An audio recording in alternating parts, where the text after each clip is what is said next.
Well, hello. Here we are, trucking along in Ohio, headed southbound and down. I'm going to go to Cornelia, Georgia to deliver 3 crates of just fucking satellite dishes or something that got to be painted. It's like 7,000 pounds of fuck all. So I'm screaming along, getting the good fuel mileage, and living the dream out here. So, my trucking career has been a little bit stressful as of late. I talked about in my last video about how I left my last company. The new company is better, but not quite as profitable as I would have liked. I like the company I'm currently working for really doesn't like any sort of anybody to talk about them or put anything on social media, which kind of sucks in a way. Like I typically don't reference. I don't name a company unless I don't work there anymore. But it shows up in pictures on my Instagram and shit, right? I'm not taking pictures of my truck and uploading it to Instagram. But I started working here. It's flatbed work. And we haul a lot of steel, and the steel is great. The steel pays fairly well. It pays in US dollars, which again is valued at higher than the Canadian dollar.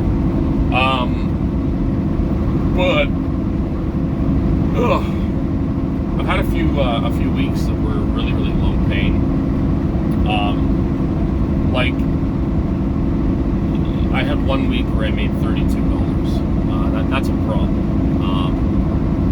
It was an argument with the boss because the load, I'm getting a bit ahead of myself. The company I now work for, I do not get paid by the mile. I get paid percentage. So when the load say the load pays, $3,000, I get 75% of that, right? So it's already established before I take the load what I'm going to get paid. So this is good on a few points because it means that there's nobody that's going to scrutinize me for a route that I take. If I take a route that's easier but slightly more miles, you can't turn around and say that I'm doing it to try to make more money, right? Because I get paid the same regardless. The same with fuel consumption, that all comes out of my profits. It's a fixed profit. However, on the downside, that means that I'm not paid for empty miles, and I'm not. My earning potential is fixed, right? When I take a load, the only thing I can do is lose money out of that pay. I can't gain anything, right? Or being paid by the mile, again, the longer is the other thing too. The farther away the trip is, the more money you can make. Where being paid by the load, oftentimes it's almost better to just do short work and just do more of them in a week. And I don't like that. I like just doing long miles. But if a load to if a load to New Mexico pays $3,000 and a load to Virginia pays $2,200 or $1,800, let's say, but I can do 2 Virginias in a week, plus the back hauls each time, I make more money doing a shorter trip. Now, does that mean that I would not do long stuff? No, because I fucking love going out west. But it means that it is a little bit, there's a little bit more involved in staying profitable here than there was at Royal, where it was just drive the truck and make money. So the issue I had was I took a load to Ohio, and the load paid it was 320 miles one way, and it paid like $740. So that ends up being better than $2 a mile. So that's not too bad. The idea is you go out there, you find a load coming back that pays same thing, $400, $500, $600. So you make an average of $2 a mile there and back. Dispatch couldn't find me a backhaul right away, and I don't know what the deal was that week. They had a load, or no, that week they did not. The first week they did not. they send me back home empty. So now, well, I'm at 640 miles and $720 or $40. So now I'm at only slightly over $1 per mile. So kind of the basic rough math, at least for you know, my truck and doing what I'm doing, is $1 per mile immediately goes to fuel or to the truck. So my profit is whatever is more than $1 per mile. So if I make $2 per mile, the truck makes $1 per mile, like the truck uses $1 per mile, I profit $1 per mile, right? So again, like it worked mostly that way at Royal.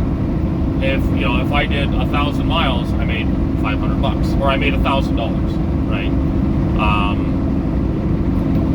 Because I then only made, I think it ends up being like $1.10 or $1.20 per mile, if that. I made 10 cents or 20 cents per mile, which meant that my profit was $32 for 3 days out and back. Now that was a short week. That was all I did that week. So again, there was the argument came up, well, that's all you did. It's like, yes, but that's how I know that load doesn't pay enough to justify me doing it, right? And that was the hard argument. Was I kept saying, like, I'm not mad, but that load doesn't pay enough money to justify me doing the load.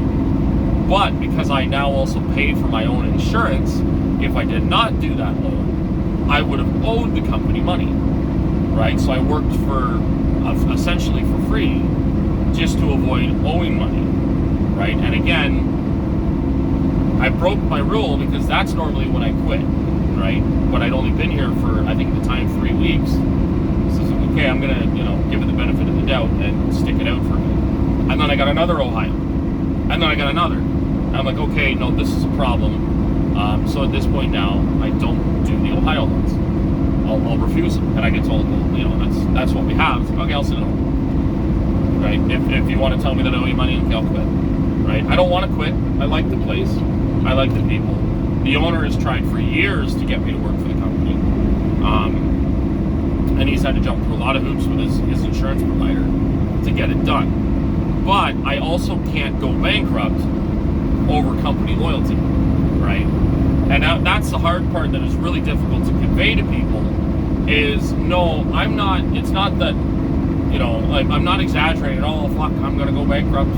I literally, if I literally cannot afford to make my truck payment, I physically cannot work here. I do not have money in reserve to where, oh man, I can afford my truck payment for 6 months, but I really don't want to. I literally cannot afford it, right? If I don't make my truck payment, again, I'm not at the point where they're going to take it back, but every time I don't make a truck payment, that's more money I owe them on top of my next month's truck payment, right? So I'm not in a position where I just physically cannot afford to not make money, right? So it got better, but I'm still not making enough money to pay all my bills, right? I'm putting stuff off. I'm almost $5,000 in the negative to my landlord, right? Because I went for like 3 months, almost 4 months without paying rent. And they expect that. Like I paid my rent this month, but it was just fucking barely, and it was late. And I have no idea how I'm going to make my truck payment. So again, there's not enough money in this line of work. And again, there's all kinds of arguments thrown back my way. Well, you use too much in fuel. I don't know what to tell you, man. I know where my truck's ideal fuel economy is, and this truck is bad on fuel. It's always been bad on fuel. But I made more money at other places, right? And again, my dad has kept saying, well, my dad alternates back and forth. Well, just doesn't matter if it's every day. Just get fuel when you got to get fuel. But then it's also when you need to start getting fuel and timing it so that it doesn't all fall within the one pay period. And it's like, okay, well, you can't, those two statements contradict each other, right? Or again, wait until next week to get fuel. But then I get home and I don't have enough fuel to get to the next fuel stop, right? So I end up this load that I loaded, I went home Thursday and I had to go load it Friday. So when I went home Thursday, I did not get fuel. So when I loaded, I ended up only having about an eighth of a tank of fuel. So for me to get home and then out to the nearest fuel stop in Canada was 330 kilometers, which is more than I had fuel for. There was a fuel stop where I was loading, but nothing, you know, from there home and out to the nearest fuel stop in the direction I have to go to deliver this load. So I had no choice but to get fuel on what qualifies as last week, even though this pay will qualify for like this coming week, right? But there's nothing I can do about it. Like, that's just the way it is.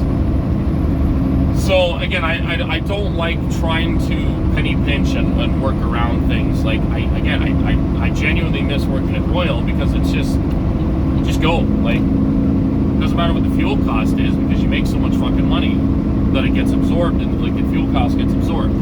But Royal doesn't have the work anymore. It's just, again, the way it is. So, you know, I'm at the point where I have to make do or kind of pull out of trucking and write it off as a failure. And, you know, if I go to being a company driver, I won't be able to afford where I live. Like, I'll end up living in the truck. Like, my standard of living will have to drop significantly. You know, and again, I've been looking into a lot of guys, like a lot of Canadians, when they've started working for American carriers, have basically said, like, we've been getting screwed by Canadian carriers most of our lives. I'm never going back. A lot of guys who work for Landstar, like, they went for Landstar because I guess Landstar does have a Canadian division, and then there's the U.S. division. And when they put Florida plates on their truck, all of a sudden they were making a lot more money than on the Canadian division, right? As a company driver, the most amount of money I ever made as a company driver in a week was $900. And that's 900 Canadian, which is only about 500 US. As an owner-operator, you know, I've made $4,000, almost $5,000 in a week. And that's rare, right? Right now I'm averaging about $2,000 to $2,500 a week. You know, I've got a buddy that hauls cattle. He makes $6,000 to $8,000 a week take home hauling cattle. Now, I don't want to haul cattle. There's a lot of work involved. But the guys working for Landstar are also making $3,000 to $5,000 a week US, which again is $7,000 to $8,000 Canadian, right? So there's a lot more money involved in working for a US carrier as an owner operator than working for a Canadian carrier. Most of the Canadian carriers, it's bought out by guys that undercut the freight. There's no money in trucking anymore, at least not in Canada. Or, not that it's not in Canada, not in Canadian trucking, right? The trucking industry in Canada is just shit, and that's the way it is now. So, you know, there's not a lot I can do. I can just slug away at what I'm doing and hope for the best, or pull out and again write it off as a failure, either get out of trucking or attempt to become like truck for an American company. Though a company driver for an American company doesn't do much better than one in Canada. So, you know, something like Landstar would work, but I got to keep this truck to do it. But yeah, it's not a great outlook, and like I said, things haven't really been that much better since I've started working here. You know, it hasn't been terrible. Like, the work itself is fine. The steel mills are great. They're easy to work with. The loads are typically pretty straightforward and simple. You know, again, like I said today, I've got 3 crates. One of them is 5 feet by 10 feet. The other 2 are like 5.5, almost 6 feet by 15 feet, for a total of 40 feet. They're like I said, the heaviest one is 2,560 pounds. So weight-wise, I only need 1 strap on each, but obviously because of the shape and stuff, I need 2 straps on each end of each crate, and that's it. So it's 6 straps. The load doesn't weigh anything. I don't lose any speed going up hills, and it apparently pays fairly well. Like, it doesn't tell me what this pays, but this same load, and well, 1 crate to New Mexico pays a little over $3,000 Canadian, which is fairly good for the trail. Again, you could maybe make more money doing the shorter stuff back and forth. you know, this being a Georgia, I'm no, like, again, it should pay around the $2,500 mark. And it'll put me there Monday, so I've got lots of time to come back home with a load, maybe deliver Wednesday, reload, go out again, and I'll end up spending a weekend in the States next weekend. But I'll be able to get technically 3 trips, right, in one direction on the next pay. This fucking Hogwarts alumni needs to figure out like how fast he wants to go, because he's already fucking gone around me once, and now I'm going around him again.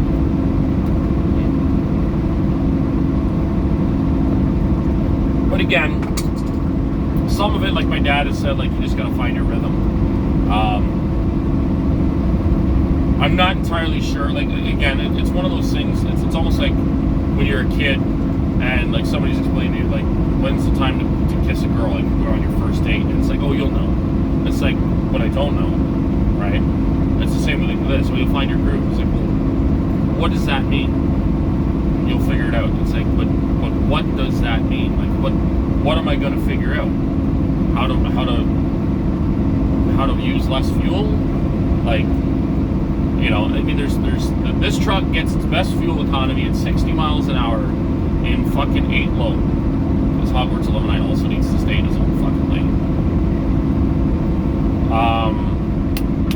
So in 8 low at 60 miles an hour, oh, she's on her cell phone, that's fine. That's far too slow. I like to be completely blunt.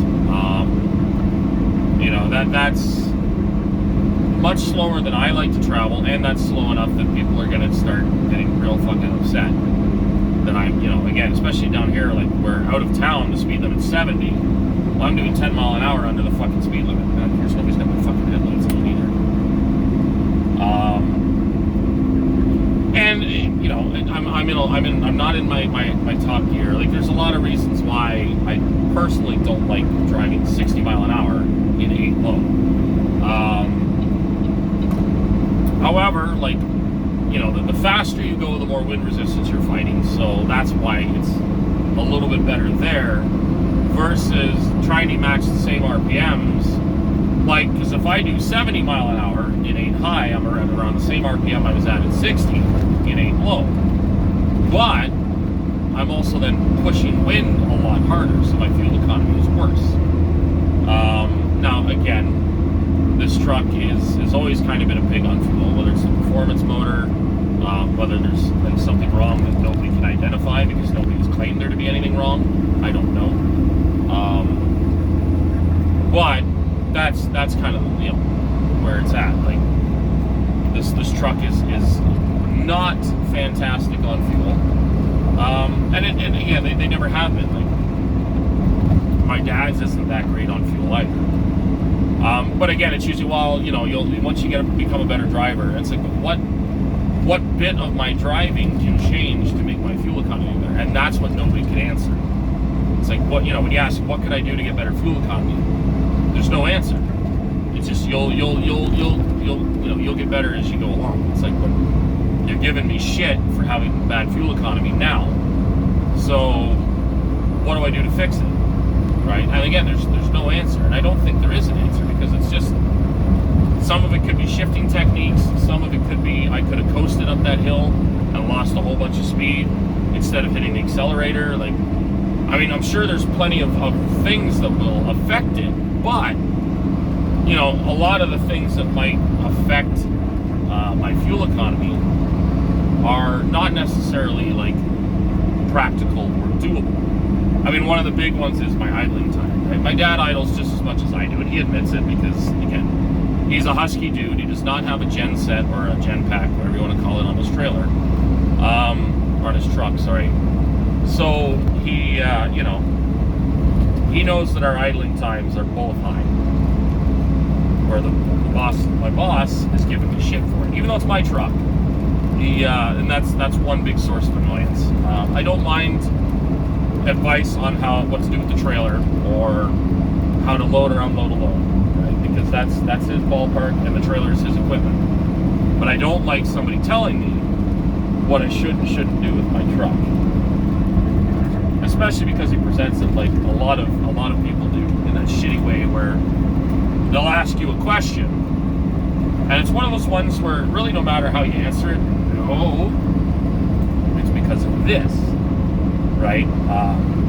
You know, and again, to be fair, like the owner's kid has complained about this before, and I didn't really notice it, or I thought he was full of shit, and then I experienced it like, okay, he's not wrong, right?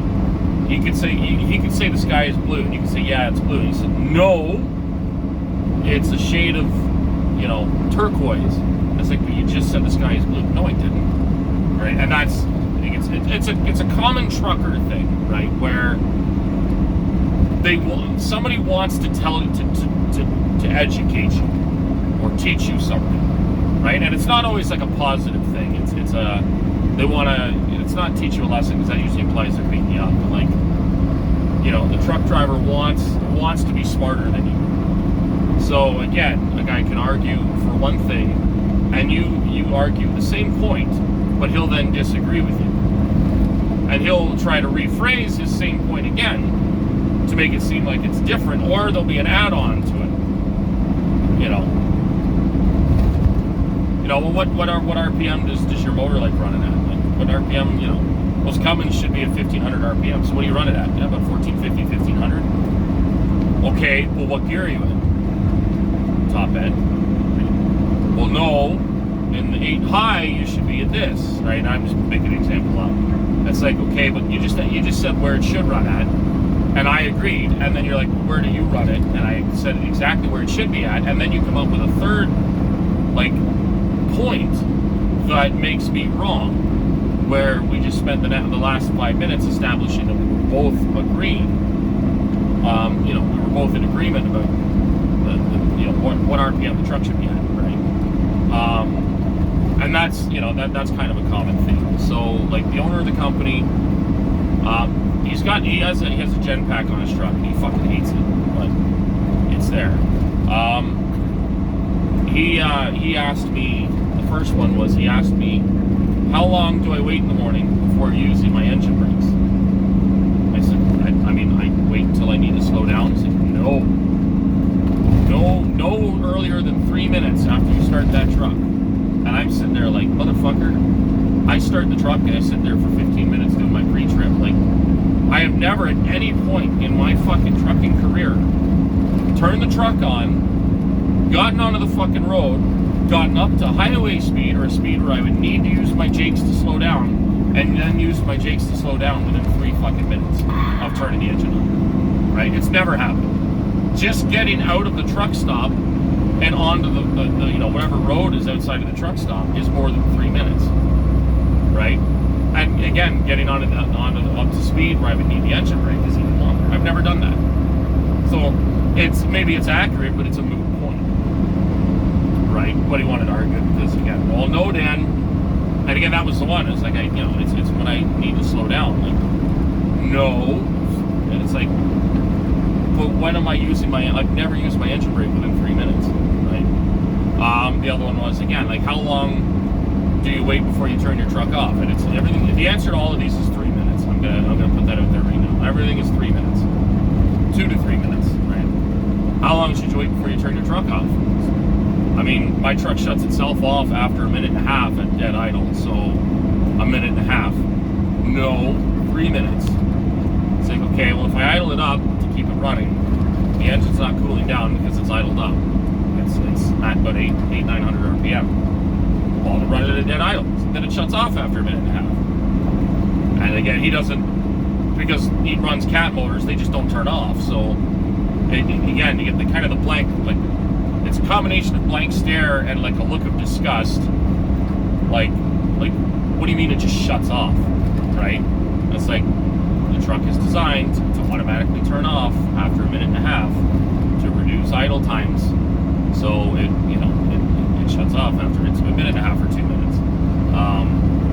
So it's like, that's, I can either idle it up, which again defeats the purpose of letting the motor cool down while it's still running, or I let it sit at a dead idle until it shuts itself off, right? And then the next one was, well, how long do you run your truck for at night until like fucking cold? Like, in the summertime, there are nights where my truck will run all night. I try not to, but it does happen, right? Yeah, when you get into the south, like when I'm in Georgia, and it's going to be fucking, 35, 40 degrees Celsius, almost a fucking 100 degrees Fahrenheit, with a fucking humidity of like 800%, I'm going to be running the truck all fucking day and night because it's so fucking hot and humid. No, you run the truck for 3 minutes. After 3 minutes, you turn it off. It's like, nah, that doesn't work for me, man. And again, there's differences in lifestyle, right? My boss, if it's a really hot day, if he's on a reset, he'll turn the truck off and he'll go inside and just sit in the trucker's lounge all day, right? Watch TV, read a book, but he'll be in the air-conditioned trucker's lounge all day, bored out of his fucking skull, right? I have zero interest in hanging out in the trucker's lounge all day.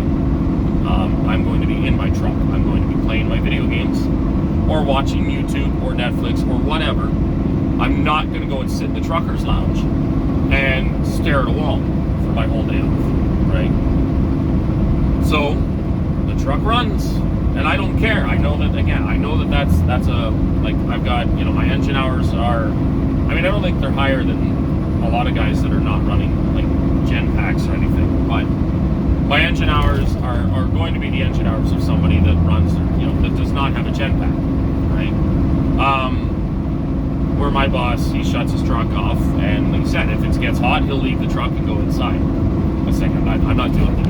I'll turn the truck on. It's the same thing at night, right? When I shut down last night, I fired up the laptop, played video games with a couple of buddies, and my truck ran most of the time, right? Because even in Ohio, it was still 25 degrees Celsius and excessively humid, which, that's about 80-ish, 25 Celsius, maybe 85, and very humid. So I tried turning the truck off a couple times, and within 10-15 minutes, I had to turn it back on, right? Now, when I go to bed, it's a little bit different. There's nothing in the truck generating heat anymore because my laptop's off. And I'll run the truck for 15-20 minutes and blast the cold air until I'm basically uncomfortably cold, and then I turn the truck off, right? And then I can usually sleep almost, if not the entire night. Sometimes, again, if it's been particularly hot, I'll wake up at like 3 or 4 in the morning, all sweaty, and have to turn the truck on again, and then I'll just let it idle until I get up at 6 or 7 in the morning. Oh, I got a fucking bug in here. What are you doing in here, bug? I don't know whether to fucking kill it or try to throw it outside. I'm trying to throw it outside. Damn it, he got out. There you go. Get out the window. There you go. He escaped. On his own, so he's a free bug.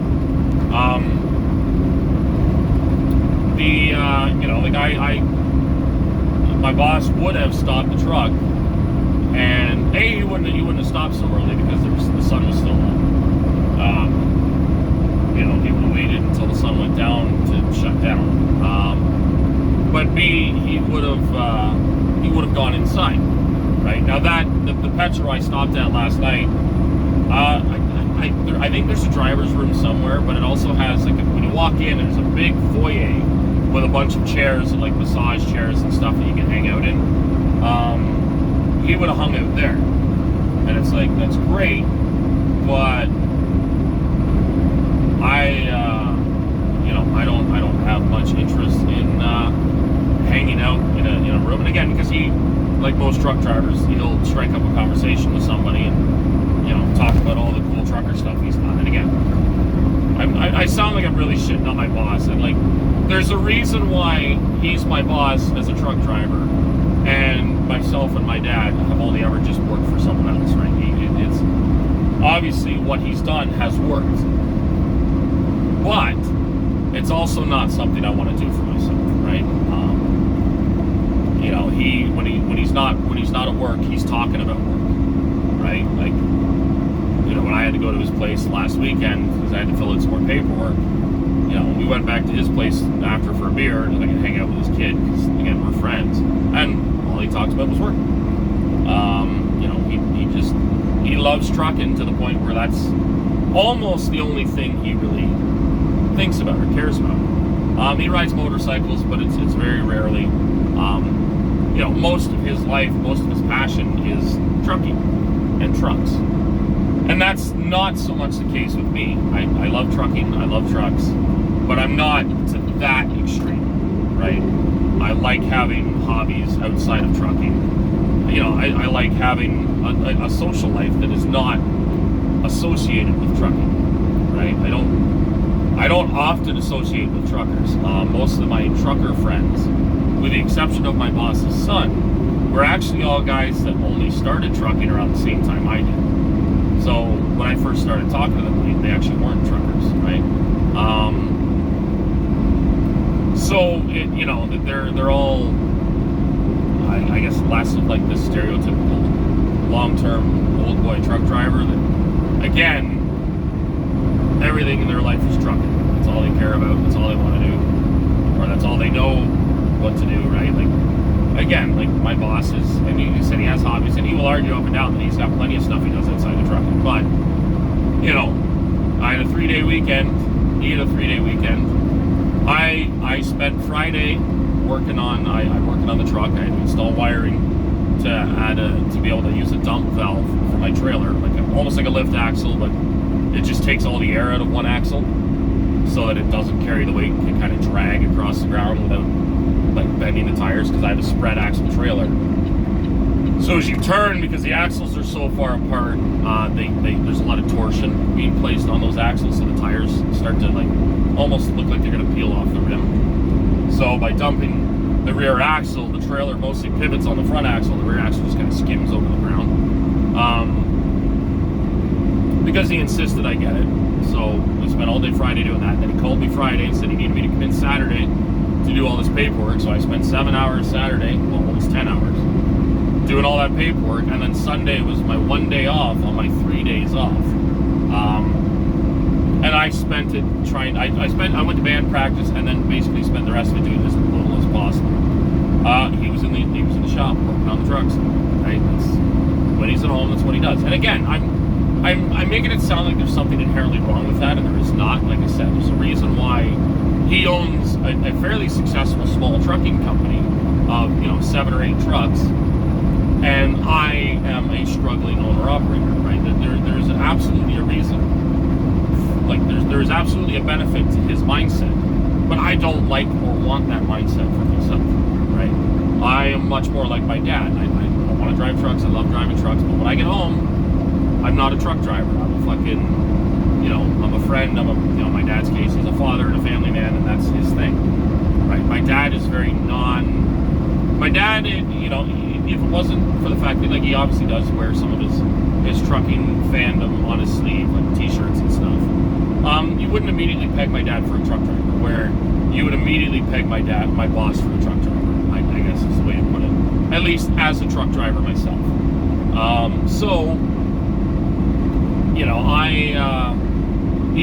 He's been driving truck for basically the same amount of time as my dad, maybe a little bit longer, and he's got everything worked out, right? And he knows every fucking hill, on this state route fucking 6, if you drop half a gear at the bottom, you'll have no problem getting up to the top. You won't have to drop another gear. But if you start at the bottom and a half gear higher, you're going to downshift a whole gear. And it's like, again, it's knowledge, but like I don't scrutinize my driving that much. Maybe I should, but like I drive the truck. Like if I gotta grab a gear, I grab a gear. It's just the way it is. Now I paid a little more attention to RPMs. Like I really paid attention to it when I just put the fucking rear end of my dad and had to fucking stop on a hill. My dad, Cummins makes 2 different series of motors now. There's the Performance Series and the Efficiency Series. And the Performance Series is, it's got a higher horsepower rating, they go up higher, and they have a higher torque rating for the most part. But their torque is available at higher RPM than the Efficiency Series. So, and I can't remember the exact numbers. The Performance Series, like mine is 1850 torque. I'll get 1850 torque at like 1500 or 1550 RPM. And the Efficiency Series will do its peak torque at around 13 to 1400 RPM. And I think it's a wider torque band on the Efficiency Series. So, they're like, again, like there was the mindset, well, one's like bigger power than the other. It's just one is it is, the Performance has bigger power, but it's a narrower power band. Like it's, or at least it's in a different spot. I wonder if I should go into this Pilot to get fuel or not. I mean, I don't need it yet, but there ain't much left before I get to Cincinnati. I'm only 36 miles out of the city. I don't know. I mean, I still got just under half a tank of fuel. So. And there are lots, like I keep forgetting too. I'm so used to working at Royal. We only got fuel at Love's, so it got a little bit tricky, especially through a lot of the Northeast and kind of the central, like South, like Ohio, Georgia, Kentucky, or Ohio, Indiana, Kentucky, all that shit. Because there aren't that many Loves, so you're like kind of really got to pay attention to where you get fuel. Where because I have Loves and Pilot Flying J, there are truck stops everywhere. But I do got a Rocket Piss. I got a Rocket Piss in the rest area. I think if I can get in there, anyways. Well, where was it? Yeah. So, like there's my dad's Kenworth that he had a 500 horsepower efficiency series motor. So he drove it basically like any other truck he ever had, right? Which, he's climbing hills at 1,1300 RPM. The motor's doing its job fine, no big deal. And he had commented a few times, because when I first got this truck, I drove it the same way. And he commented a lot on how A, I use up a lot more fuel, but B, I didn't gain on him at all, right? I had a performance motor and I had 5 more horsepower, which isn't a lot, but I would often lose them on hills.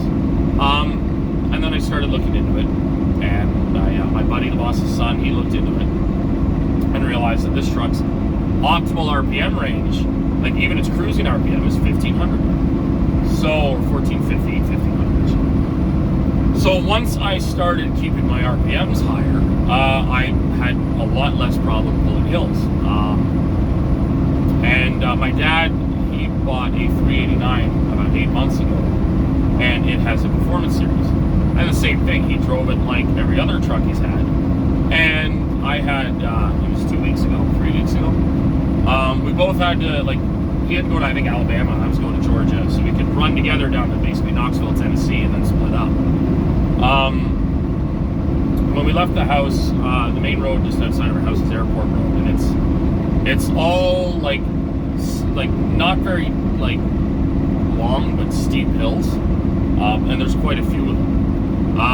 And we got, I'm following him, and he's going down, he's down, I'm down onto the low side, and I missed a shift and had to stop and put her in first to come up, because I'm trying to grab gears to downshift really quickly, because I'm gaining on him really fast. So we end up crawling up the hill, because we're both fully loaded, and he's like, I can't fucking figure it out, this fucking thing doesn't have that much power. That was where I said, where are you running it at? And that's, he ran it everywhere else, with 12 to 1400 RPM. So I told him, run your gears up to 1500, 1550, and then shift. And then all of a sudden I was, holy fuck, the truck pulls a lot better. And it shifts a lot smoother. Because that's where the motor's meant to be, right? So now he's had far fewer issues. It's just the same with me, when I'm in the top gear like this, I don't really pay attention to where the RPM's at. But when I'm going through the gears, it makes me really uncomfortable to rev the motor up to 15, almost 1600 RPM before I shift, right? It's loud, you feel like you're just revving the piss out of it, but that's what the motor wants. That's where it's supposed to be. So, and again, that's what I've noticed, is I've got a lot more pulling power doing that. So there is benefits to paying attention, like my boss does. But I don't obsess over it. Where, like I said, he knows it's not just the truck itself, but where every hill and curve and everything, where you can go through what and what you got to do there, and it was the same. I was telling him about how I missed an exit, and I've taken this exit so many times, and it was just because I'd done it so many times. I was like, I don't need the GPS, right? And really, I shouldn't be running off of the GPS anyways. It's handy to I'll usually put my route in like I have now, because it'll give me traffic warnings. But the GPS will also oftentimes try to change your route on you and fuck around. It's like, okay, no, I cannot take that route. So I knew where the exit was, right? It was an I-90 through New York, which is a turnpike, and I got to take I-390 south in Rochester, and then run south to State Highway 15, and basically run that all the way down to Washington, D.C., right? I've done it multiple times, no big deal. I was listening to my tunes, I was jamming out, and I wasn't really, I was paying attention, but I wasn't paying attention to where I was. And I just see the red DOT shed for the snow plows and stuff on the left. And I'm like, wait a fucking minute. That looks familiar. And then I immediately pull up my map and go, oh fuck, I just blew by the exit. So I gotta go 6 miles down the road to the next exit, get off, pay the toll there, get back on the turnpike, come 6 miles back, get off, pay the toll there, and then do my thing. And, I was mentioning that to my boss, and he's like, why would you even fucking take that way? Like, if you get off on this road, you take this 2-lane road, and then you run this road to this road, and it's all, like, not even, like, state highways, it's all little fucking county roads and shit. And you run this down here, do this, go through this town, make the right here, do that. And, like, he basically gets from Buffalo, New York to Washington, D.C. without ever touching an interstate. And it's like, that's great, but that's slow. There are a lot of towns, there are a lot of lights, there are a lot of tight turns, right? And while all of that stuff is doable and you can deal with it, like, again, maybe I'm lazy, but like, why would I do that when I can just get on a straight stretch of road? Now, granted, dodging the turnpike is one thing, right? Like, I oftentimes will drop down out of Buffalo and run parallel to the turnpike on a 2-lane road, but I know that road, it's big and wide. There aren't a whole lot of towns with lights. There's a couple lights and a couple stop signs, I think, but it's nothing too crazy. And then get onto the interstate at, like, along the 390 south, where it's no longer a toll road. But running it all the way south, I did it once. I followed my buddy all the way back north, and it was a fucking shit show. Like little tourist towns that are full of idiots running around, making tight rights on the roads with fucking traffic parked on either side. Like, there are far more headaches here. Like, at this point, I think it outweighs any benefit we get from staying off the interstate. And at that point in time, there was no benefit. Because it's not like at that point, we were not dodging the toll road. We were dodging everything leading up to the toll road. So it's like, okay, like, no, I'm not going to do that. If I want to, I'll dodge the turnpike, but I would rather stay on the interstate. It's big, it's straight, it's easy to deal with, right? It's, like, this is an interstate. I get 4 lanes to fucking play with. Rest areas, access to truck stops, like, it's a better, it's maybe slightly more boring, but it's a better experience overall. But again, my boss knows every little 2-lane road you can take that's truck friendly and safe, or the ones that maybe are designed as in no trucks, but you can take a truck on it, and as long as you don't get caught, you'll be totally okay. And it's like, but again, there's no real need for it. It's the same thing now, like with e-logs and everything. Like, unless I'm not maintaining my truck, I don't need to dodge scales.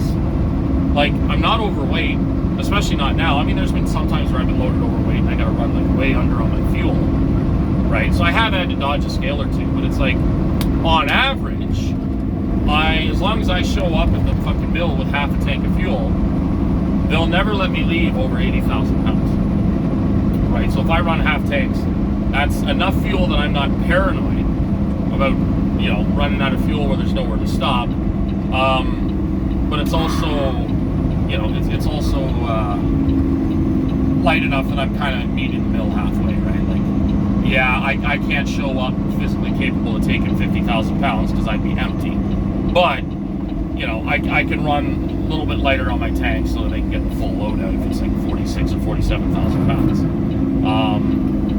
Like, I can carry 46.5 with a full tank of fuel, which isn't terrible, right? It's basically what my dad can take. We only have one truck in the fleet, which oddly enough is our 285 wheelbase 389 glider that can take a 50,000 pound load. I'm wondering if I'm going to regret not swinging into that fucking... Nope, there's stuck the spot still. And there's an ass crack. What a fucking show.